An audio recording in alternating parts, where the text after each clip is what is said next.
형제들아 나는 너희가 알지 못하기를 원하지 아니하노니 우리 조상들이 다 구름 아래에 있고 바다 가운데로 지나며 모세에 속하여 다 구름과 바다에서 배를 잡고 다 같은 신령한 음식을 먹으며 다 같은 신령한 물을 마셨으니 이는 그를 따르는 신령한 반석으로부터 마시네 그 반석은 곧 그리스도시라. 함께 읽습니다. 그러나 그들의 약속을 하나님이 기뻐하지 아니하셨으므로 그들이 광야에서 멸망을 받았느니라.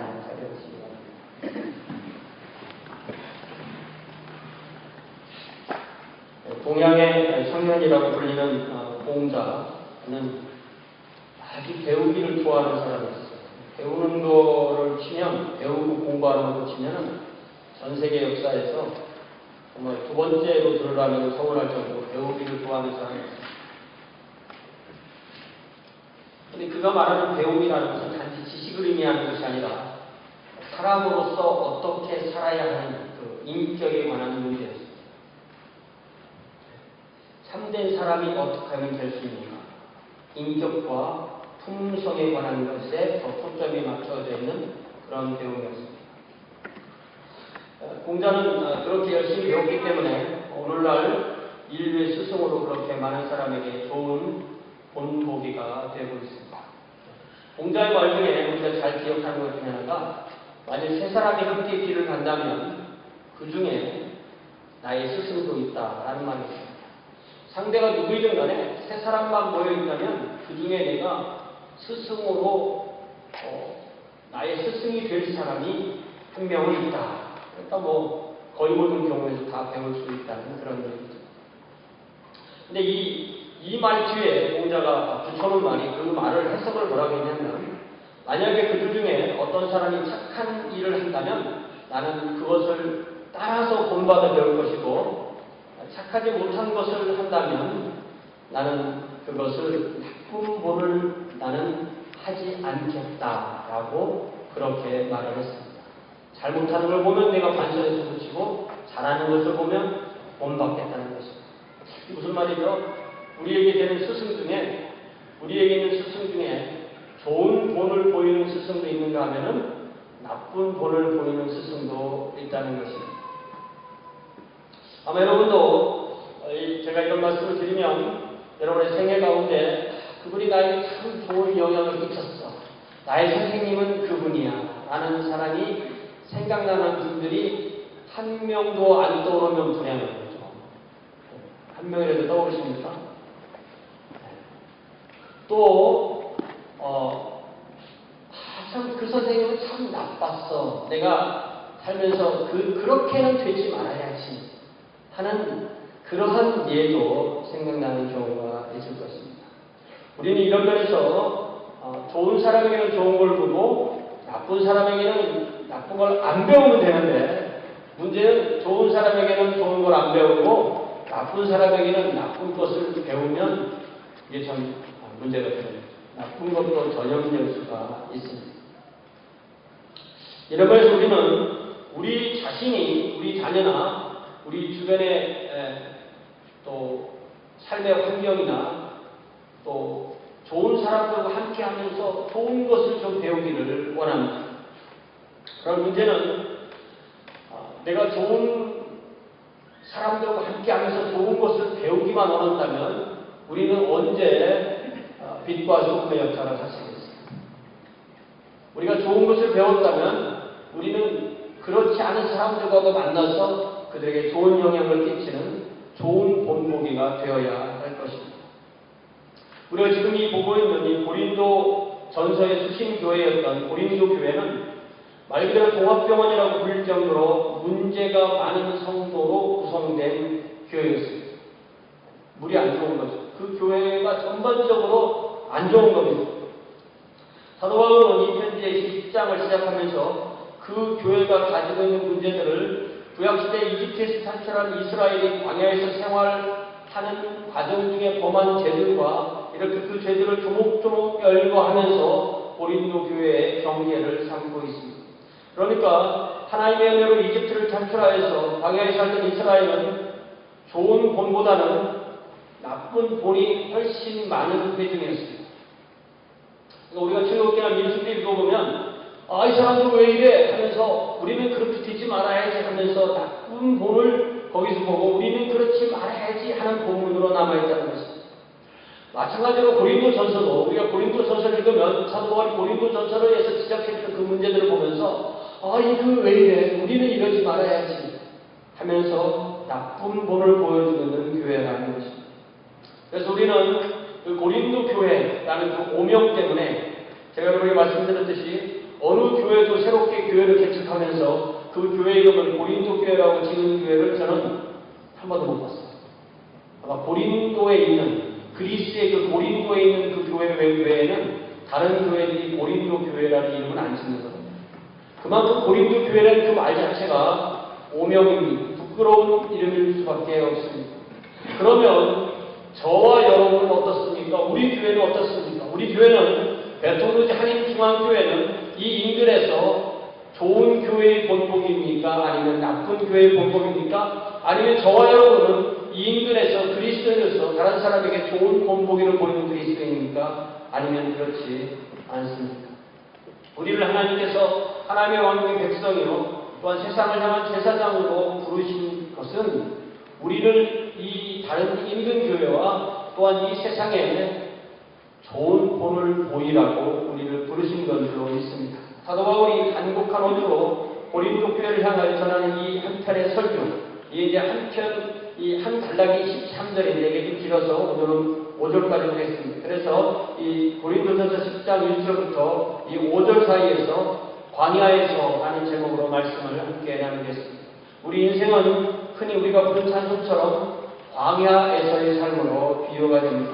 그러나 광야에서도 주님의 인도하심과 함께 할 때 우리는 승리하며 또한 본을 보이는 삶을 살 수 있을 줄로 믿습니다. 1절에 보니까 형제들아 내가 너희가 알지 못하기를 원하지 아니하노니 이렇게 있죠. 자, 이 못하기를 아니하노니라는 게 뭐라고요? 이게 바로 이중부정이라고요. 이중부정. 그래서 이중부정은 뭐다? 강한 공정이에요. 이렇게 공식처럼 나와요. 이중부정은 강한 공정이다. 고린도 교회 성도와 우리가 반드시 알기를 원한다. 그런 말입니다. 사도 바울이 말하고자 하는 것은 하나의 커다란 유비입니다. 이스라엘의 백성이 이집트에서 홍해를 거쳐서 광야 생활한 것을 고린도 교회와 비교하면서 저와 여러분과 비교하면서 옆에 두고 설명하고자 하는 그런 유비로 아날로지로 사용하고 있습니다. 이집트에서 거의 400년 이상을 노예 생활하는 이스라엘이 모세의 영도 아래서 파라오의 군대를 추격하고 탈출하게 된 것은 인류 역사에 있어서 기적과도 같은 일입니다.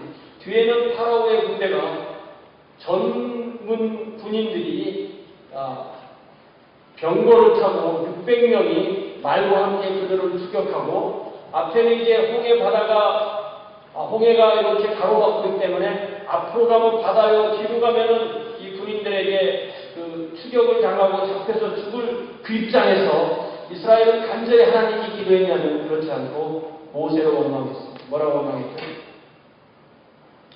이집트에 우리가 죽으면 무덤이 부족해서 우리를 여기 데리고 나와서 여기서 죽여서 여기다 묻으려고 우리를 여기까지 데리고 왔느냐고 그렇게 원망하던 그 즈음에 모세가 하나님 앞에 기도할 때 하나님께서 구름기둥과 불기둥으로 불기둥을 내리셔서 파라오의 군대와 이스라엘 사이에 장벽을 쌓으시고 담을 쌓으시고 불기둥과 불담으로 담을 쌓으시고 모세가 밤새 기도하는 동안에 그 홍해의 물이 바람이 불어와서 계속 양옆으로 가다주면서 나중에 양쪽에 담처럼 물이 쌓여있고 그 사이를 이스라엘 백성이 건너가는 그 놀라운 홍해 도박의 사건이 벌어지게 되는 것입니다. 그 역사적 사실을 사도 바울은 이렇게 표현합니다. 우리 조상들이 너희가 형제들아 나는 너희가 알지 못하기를 원하지 아니하노니 우리 조상들이 다 구름 아래에 있고 바다 가운데로 지나다. 자, 그래서 우리가 한번 그림을 그려보세요. 뒤에는 파라오의 군대가 있지만 그들은 접근하지 못합니다. 불기둥이 서 있고 그리고 그들은 양옆에 홍해의 그 물이 쌓인 그 사이에 하나님께서 바람으로서 그 바다의 바닥까지도 완전히 말린 그 길을 그들이 걸어갈 때 그들의 머리 위에는 구름 기둥이 덮고 있었다는 것입니다. 그것을 사도 바울은 지금 고린도 교회와 우리에게 보여주라는 것이 그들이 그 사이를 거칠 때 그들은 바로 물속을 통과해 왔다. 그렇게 표현하는 겁니다. 이 그림 좀 그려주세요. 이 교회는 이집트라는 세상에서 하나님의 은혜로 하나님의 왕국의 백성으로 부름을 받아서 구성된 공동체임을 보여주는 것입니다. 아직 이 이스라엘이 이집트 쪽 그 홍해 언덕에 서 있는 세상이었습니다.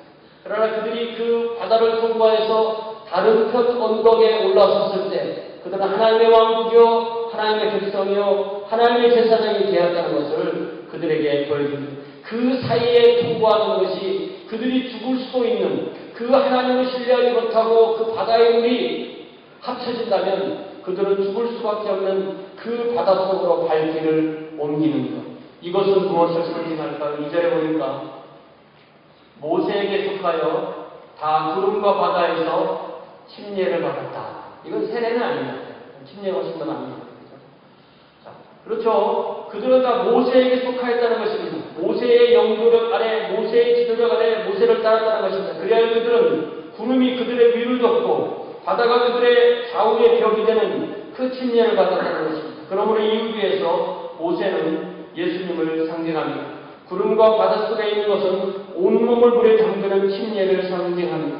이제 이들은 그전에는 이스라엘이 이집트 쪽에 있을 때는 세상 왕국에 속한 노예였지만 그들은 그 바다를 건너므로 하나님께서 그들을 새롭게 세우신 자유로운 나라의 자유로운 시민으로서 하나님의 왕국 백성이 되었던 것입니다. 그러므로 그들이 이 홍해 바다를 건너는 것은 홍해 바다를 걸어서 건너는 것은 그들의 옛 자아가 죽고 그들이 새롭게 다시 사는 것을 상징하는 것입니다.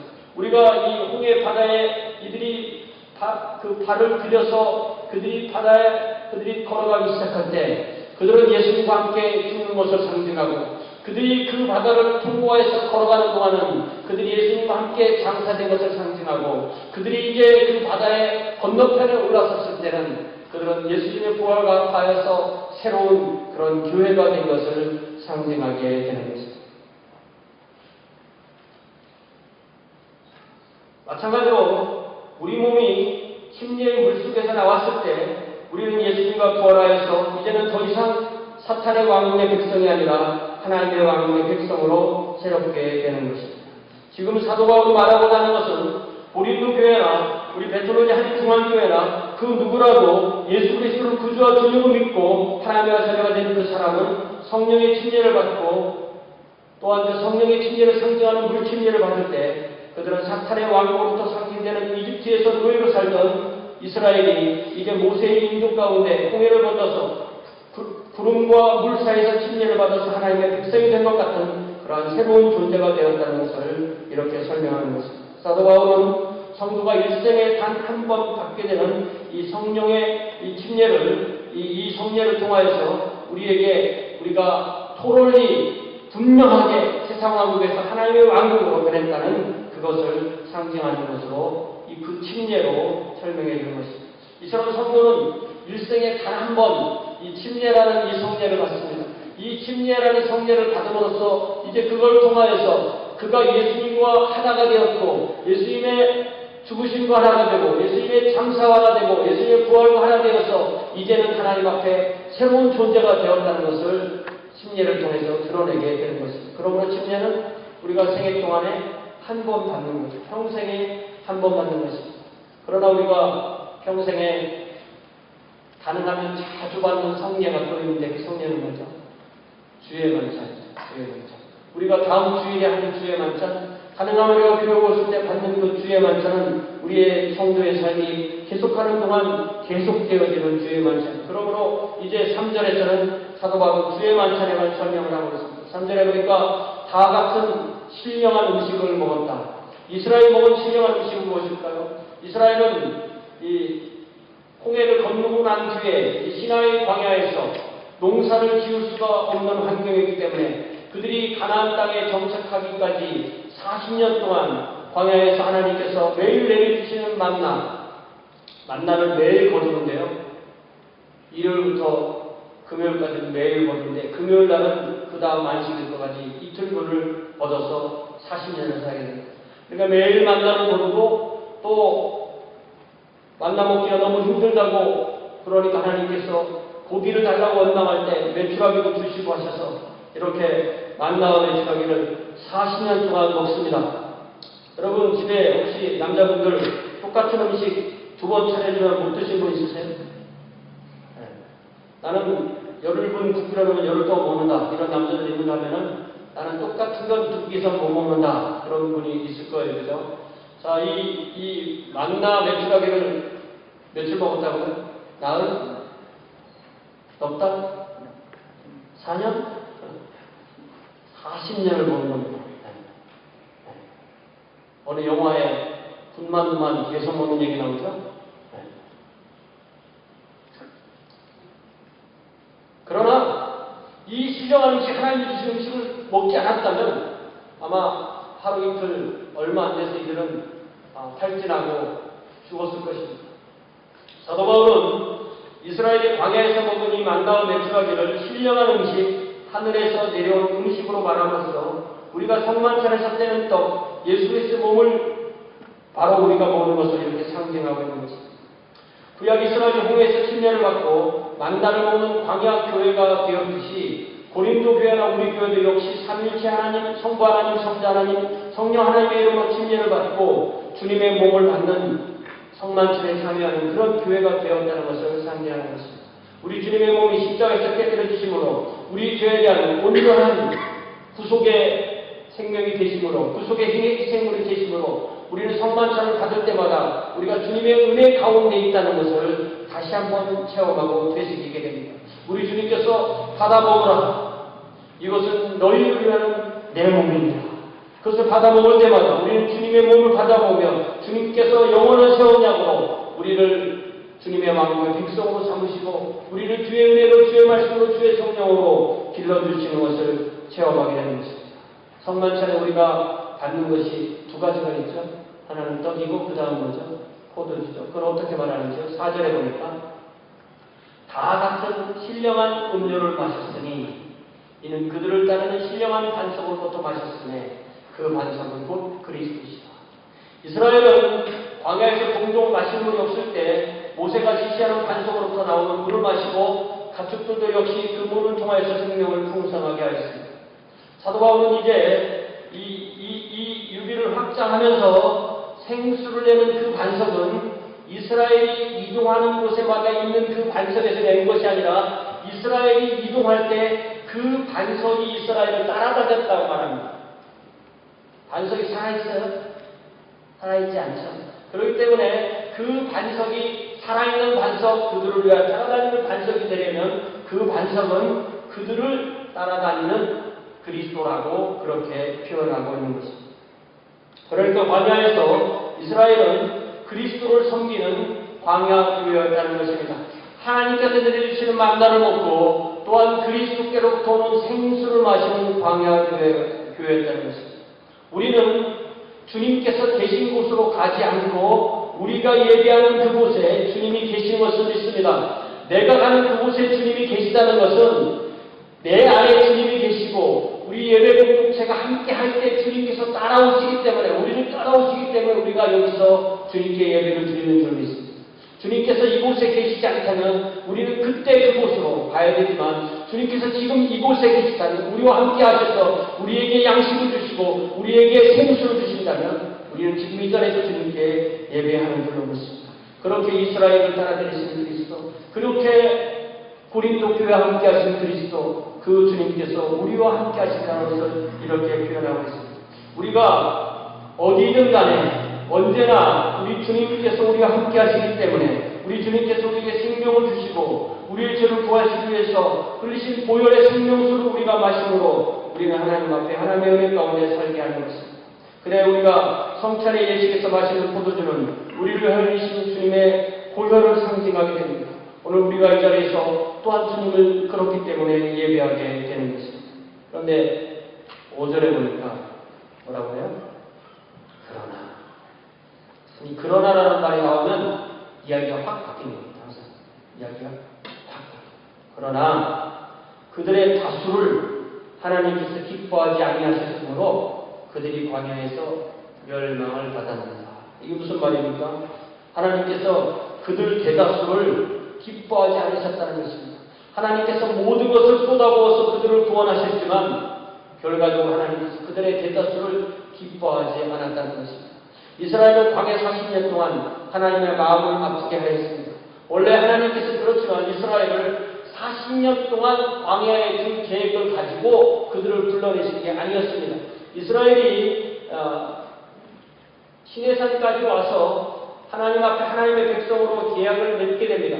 계약을 맺을 때 그들은 십계명을 받고 하나님의 백성으로서 살 여러 가지 그 생활의 규칙에 대한 그 율법의 말씀을 받고 그들과 계약을 맺어서 하나님이 이제 그들의 하나님이 되고 이스라엘은 하나님의 백성이 되었을 때 그들은 바로 이제 하나님과 바른 관계를 맺어서 성막과 제사제도 그리고 죄를 지었을 때는 어떻게 죄를 용서받는지 하나님께 감사할 때는 어떻게 예배를 드리는지 또 이웃과 문제를 생겼을 때는 어떻게 해결하는지 이런 모든 율법과 하나님과의 율법과 또한 사람들과 사는 법과 이 모든 것을 성막을 중심으로 율법을 중심으로 딱 완성이 됐을 때 이제 이스라엘은 가나안 남쪽을 통해서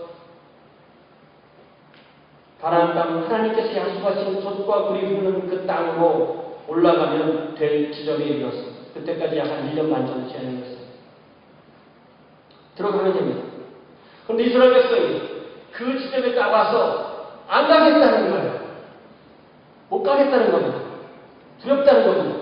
들어가서 죽으면 어떡하냐는 겁니다. 그래서 뭘 제안하냐면 12지파 중에 한 명씩 대표를 뽑아서 그 12명이 이스라엘 전 지역을 약 40일 정도 정탐하고 돌아오게 해달라고 그렇게 부탁을 합니다. 그래서 모세가 그것을 허락해서 이스라엘 백성이 이 가나안 땅의 남쪽부터 북쪽 경계까지 모든 것을 돌아보는데 이게 이제 가첩이죠. 정탐꾼입니다. 여러분 요런 일을 전문적으로 하는 잡지가 있거든요. 그걸 뭐라고 그러냐면 내셔널 지오그래피. 요런 거를 전공해서 공부한 분이 광내 집사예요. 지리. 근데 이 지리라는 거는 이게 미국 사람들 참 희한한 게 내셔널인데 미국만 하는 게 아니라 어디에요? 온 세상 지리에 다 그 책에 옮겨놓습니다. 그래서 내셔널 지오그래피라는 그 잡지를 보면은 혹시 이 사람들 미국 사람들 나도 미국 사람이지만 우리나라 사람보다 우리나라 애들 더 잘 알고 있는 거 아니야? 이런 생각이 들 정도로 자세히 써놨거든요. 근데 이 지리는요, 이 자연지리와 인문지리가 있습니다. 자연지리는 자연이 있는 그대로를 연구하는 걸 자연지리라고. 산과 강과 바다와 시내와 경작지와 그 땅의 또 온도와 강수량과 기후와 땅의 고도와 그런 모든 것을 자연 상태에서 어떻게 돼 있는가를 연구하는 걸 자연지리라고 하고, 인문지리라는 것은 그 자연에 인간이 들어가서 어떻게 바꿔놓는가, 그들이 어떤 도시를 지었는지, 어떤 톨락을 지었는지, 어떤 댐을 지었는지, 경작지는 어떤지, 목장은 어떤지, 어떤 시설을 만들었는지, 어떤 종류의 사람들이 어떤 문화를 이루고 어떤 언어를 이루고 사는지, 그곳에 있는 사람들을 중심으로 그 지리를 공부하는 것을 인문지리라고. 그래서 이 정탐꾼들을 보내면서 모세가 그 자연지리와 인문지리를 공부해와라, 지도도 그려와라. 그래서 딱 가서 그들이 남쪽부터 북쪽까지 쫙 돌아보니까 과연 하나님께서 말씀하신 대로 젖과 꿀이 흐르는 복락원이었다. 그래서 예를 들어주기를 포도가 얼마나 좋았던지 포도 몇 송이를 가지에 달아서 그걸 들고 오는데 혼자 도저히 못 들었을 거를 두 사람이 어깨에 메고 왔다는 말씀이 있을 정도였습니다. 그래서 이제 12명의 정탐꾼이 40일을 정탐하는데 모세 앞에 그리고 모든 회중 앞에서 40일 동안의 정탐 결과를 말합니다. 자연지리에 대해서는 12명이 100% 만족합니다. 12명의 정탐꾼 모두 사람의 의견이 모두 동일합니다. 하나님이 말씀하신 대로 어떻고 어디가 어떻고 정말 젖과 꿀이 흐르는 땅입니다. 그건 똑같아요. 그러니까 인문지리에 대해서는 10대 2로 의견이 명확하게 갈렸습니다. 10명의 정탐꾼은 그 땅에 사는 사람들이 이루는 문명이 이스라엘이 이룬 문명보다 너무나 격차가 크게 좋기 때문에 그들과 전쟁을 벌였다가는 절대로 이길 가능성이 없고 오히려 이스라엘은 전멸하고 말 거라고 그렇게 보고했습니다. 특별히 그들이 얼마나 몸집이 큰지, 또 그들의 성은 얼마나 높고 강한지, 또 그들이 가지고 있는 선진화된 철기 문명과 철병거는 얼마나 강한지, 우리는 그들과 싸운다면 이거 민족적 재앙이요, 우리는 죽을 수밖에 없다고. 그래서 심지어 내가 그 사람들이 우리를 어떻게 볼지를 생각해 봤더니 그 사람들이 우리를 보면 방학개비나 메뚜기처럼 그렇게 하찮은 풀벌레로 보일 것이었다고 그렇게 고백합니다. 이게 10명, 12명 중에 10명의 고백이었어요. 제가 열심히 설명하는 거 마치 꼭 그렇게 하죠. 여러분도 금방 설득이 돼요. 그런데 이 10명의 정탐꾼이 본 것은 어떻게 보면 정확한 것일 수가 있습니다. 그러나 그들이 볼 수 없었던 한 가지가 있었는데 그것이 뭐냐면 그들과 함께 하겠다는, 너희들이 발을 들여놓으면 내가 함께 하겠다는 하나님의 약속, 그것을 볼 믿음이 없었습니다. 그러나 12명 중에 소수였던 2명, 여호수아 갈렙은 정반대복을 합니다. 가나안은 실제로 그렇게 강하지 않고 하나님의 명령에 순종해서 발을 들여놓기만 한다면 하나님은 그들을 이스라엘의 밥으로 주실 것이라고 고백합니다. 그러나 이게 10대2잖아요. 10대2, 5대1. 여호수아 갈렙의 이러한 보고는 이미들은 부정적 보고에 묻혀서 아무런 효과도 발휘하지 못합니다. 이스라엘 온 회중은 갑자기 그 밤 사이에 모든 민족이 몰살당할 것이라는 분위기 흡사해서 온 회중이 밤새 만나서 걱정하고 염려하고 울고 온 진영이 울음소리로 가득할 정도로 그렇게 하룻밤 사이에 변해버렸어요. 그래서 그 아침이 되니까 자기들끼리 모여서 회의를 해서 우리가 모세를 배제하고 모세를 없애버리고 새로운 지도자를 뽑아서 이집트로 돌아가자. 그것이 살 것이다. 그런 결론을 내죠. 여러분, 하나님은요 이집트 알러지가 있었어요. 여러분도 그러니까 예수님 믿다가 예수님 안 믿을 때가 좋았어, 옛날에 그 때가 좋았어, 이런 하나님 지금 싫어하십니다. 지금까지 데리고 온 하나님을 부인하는 거죠. 하나님께서 얼마나 지도하시는지 그들을 막으시고 모세를 통하여서 그들 여호수아 갈렙을 통하여서 모세를 보호하시면서 그들에게 하나님의 판결을 주세요. 하나님께서 다 싹 쓸어버릴 수도 되지만, 그리고 모세의 가족을 통해서 다시 시작해도 되지만 그렇게 하지 않으시고 대신 싹 쓸어버리는 대신, 모세가 하나님께 그러시면 안 된다고 하니까 싹 쓸어버리는 대신에 그들을 가나안을 정탐한 40일을 하루를 1년으로 환산해서 40년 동안 광야에서 뺑뺑뺑뺑 돌다가 뺑뺑뺑뺑 돌면서 먹고 자고 뭐 하고 그 다음에 애기 낳고 그만하라는 거예요. 아무런 의미가 없습니다. 40년 동안. 그리고 나서 그 출애굽을 경험한 20세 이상의 성인 남자가 다 죽고 난 뒤에 그 다음 세대들이 다시 성인이 되면 그때 이집트로 그때 이집트가 아니라 가나안 땅을 요단강을 건너서 가나안 땅을 가라고 그렇게 말씀하시죠.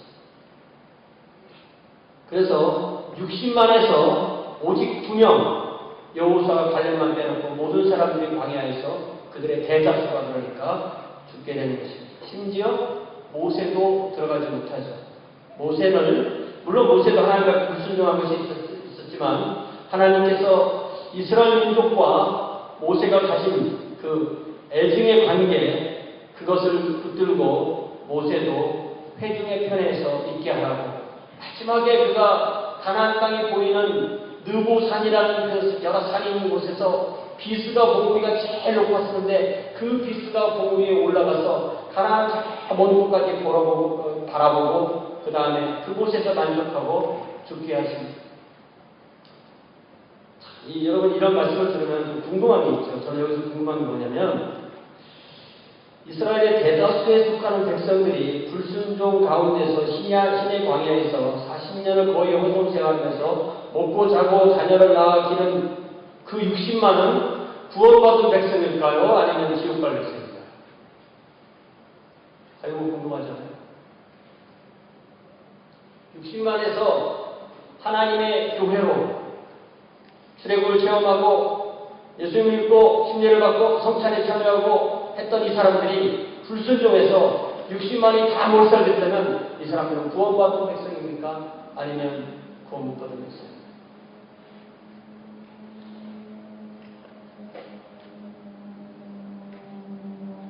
이스라엘 백성이 그랬다면 고린도 교회도 그런 교회이고 오늘날 우리들도 그런 분들도 상당히 있을 것입니다.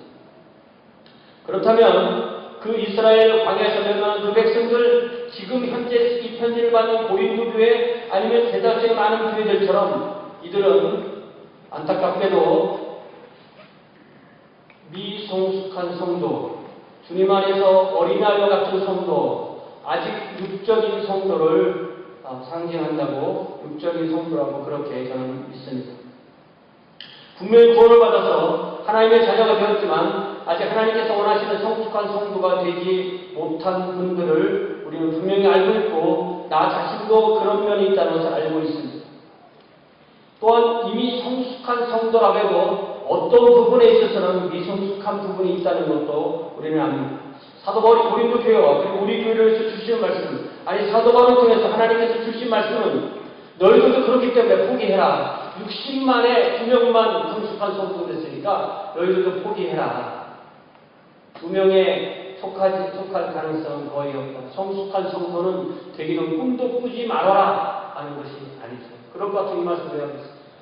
하나님께서 이 말씀을 통해서 우리에게 도전하시는 것은 우리에게 이 나쁜 문을 통하여서 우리도 언제고 다시 한번 하나님께서 기회를 주신다면 우리도 영적으로 성숙하여서 하나님 아버지의 성품을 닮고 예수 그리스도 온전한 성품을 닮으려고 하며 성령님의 열매를 맺겠다는 그러한 주의 착한 자녀들, 주의 순종의 자녀들이 되라고 이 말씀을 우리에게 주시는 걸 믿습니다. 다만 여기서 주시는 이 말씀, 이 모델은 좋은 모델이 아니라 나쁜 모델이다. 그렇기 때문에 우리는 이 모델을 보면 광야 이스라엘 고린도 교회라는 모델을 보면 우리는 그 모델을 통해서 배우는 것이 아니라 우리의 모델이신 우리의 모범이신 예수 그리스도를 본받고 예수 그리스도를 따르며 예수 그리스도께서 원하시는 그 삶으로 순종하는 귀한 주의 자녀가 되는 것이 바로 우리 주님의 뜻인 것을 믿습니다. 한자 수거예요. 한자 수거 얘기하면 이렇게 머리가 하얘지는 분이 있는데 자꾸 안쓰고 잊어먹으니까 다시 써야 돼요. 괄목상대라고 해서 괄목상대. 중견학자가 소장학자를 만나는데 서로 교전했는데 아주 많은 면에서 이렇게 어리숙해요. 근데 이 소장학자가 그 중견학자를 통해서 자극을 받아서 매일매일 학문에 경전합니다. 그래서 그는 날마다 새로워지고 있어요. 마치 새싹이 자라듯이 마치 어린아이가 자라는 것이 눈에 보이듯이 그렇게 학문에서 인격에서 불쑥불쑥 자랐어요. 한동안 그 둘이 만나지 못했는데 어느 한동안 한 몇 년, 한 4, 5년의 시간이 지난 상태에 그 중견학자와 소장학자가 만나고 보니까 이 소장학자 그 사이에 쑥 커서 자기와 어깨를 나란히 할 정도의 사람으로 변해 있었던 거예요. 그래서 당신이 옛날에 내가 봤던 그 사람 맞소 하면서 눈을 크게 뜨고 다시 한번 쳐다볼 때 그때 하는 말이 괄목상대라는 것입니다. 저와 여러분도 주님 앞에서 우리의 시간이 3년, 4년, 10년, 20년 지났을 때 우리가 영적으로 많이 성숙해서 이제 우리의 주변 사람들이 아니 주님께서 우리를 보실 때 눈을 크게 뜨고 네가 그때 그 정인이 맞느냐 이렇게 물어보시는 그러한 성숙함이 우리에게 있기를 기도합시다. 우리 주님께서 아버지의 온전하신 것 같이 너희도 온전하라. 우리 사도 바울께서 그리스도의 장성한 분량까지 살아가라. 성령의 열매를 그의 품성으로 맺으라고 그렇게 격려하셨을 때 우리에게 그렇게 분명히 할 수 있기 때문에 그렇게 약속한 것을 믿습니다. 우리의 모든 핵심은 우리가 평생 동안 싸워야 될 모든 핵심은 바로 우리의 품성이 그리스도를 닮아가는 것입니다. 그 품성의 핵심은 예수 그리스도의 사랑이 우리에게 드러나는 것인 줄 믿습니다. 우리가 하나님의 마음 속소리를 통하여서 우리의 시간과 물질과 에너지를 사용할 때 그럴 때 우리에게 그 사랑이 있다면 그 사랑이 우리가 드리는 그 시간과 그 물질과 그 에너지를 통해서 드러나게 되는 줄로 믿습니다. 그럴 때 우리가 모르는 사이에 우리 주변의 사람에게 그리고 또 우리를 따라오는 사람들에게 좋은 본보기가 되는 줄로 믿습니다. 물론 우리는 나쁜 본보기가 될 수도 있습니다.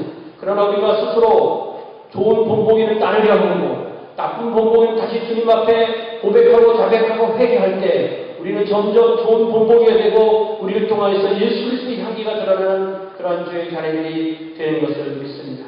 이렇게 나쁜 것을 버리고 좋은 것을 취함으로 매일매일 하루하루 새로워지는 주의 성도들 되시기를 주님의 이름으로 축원합니다. 그래서 주님께서 또 우리가 서로를 볼 때 우리가 눈을 크게 뜨고 서로를 바라볼 수 있고 그렇게 격려할 수 있는 귀한 주의 자녀들 될 수 있기를, 그래야 이 한 주간도 이렇게 주님 안에서 정진하는 저와 여러분 될 수 있기를 주님의 이름으로 축원합니다. 기도하겠습니다. 사랑의 아버지 하나님, 주의 말씀을 듣고 우리가 주님을 따르기로 다시 한번 결단합니다. 누구든지 나를 따라오려면 각자에게 주어진 십자가를 지고 나를 따라오라 하셨어요. 주님, 우리에게 허락하신 그 십자가를 지고 주님을 따르는 귀한 주님의 제자, 주님의 자녀들이 될 수 있도록 인도하여 주시옵소서. 주님, 우리가 주님을 따를 때, 주님만을 따를 때 우리 뒤에 따라오는 사람들에게 좋은 본보기가 될 줄 아오니 주님, 오직 주님만을 바라는 귀한 주의 자녀들로 인도하여 주시옵소서. 예수님의 이름으로 기도하옵나이다. 아멘. 이 자리에서 일어나셔서